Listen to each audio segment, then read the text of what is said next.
Hello! What's up mga idol? So ngayon, napakagwapo ko mga idol, no? So ngayon, yung ating artist ngayon mga idol. Kasi nga, tayo naman yung magpapatato mga idol, no? So syempre, dumating na yung ating malakasang artist na nanggaling pa ng South Africa talaga.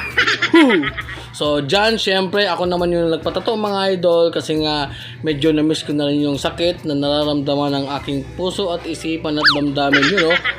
Grabe talagang dumasit tato, napaka-pogi mga idol. Siyempre yung design naman natin is siyempre ang nag-isip niyan is nagtulungan kami kasi napakahirap nitong design na to.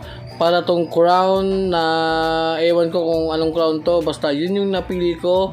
At syempre yun din yung gusto ng ating artist. Syempre yung ating artist is utol ko yan mga idol, malakasang utol yan mga idol, no? So dyan syempre nag-start na siya dyan.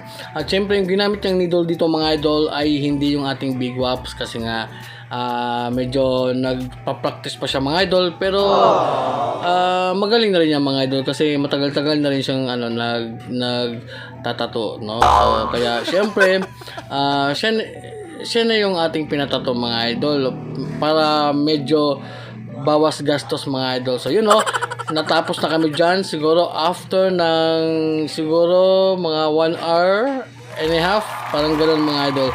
So yan yung aming final result mga idol. So napakaganda sana. Maganda pa rin. So yan lang mga idol. God bless. Yung shoutout sa sunod na lang.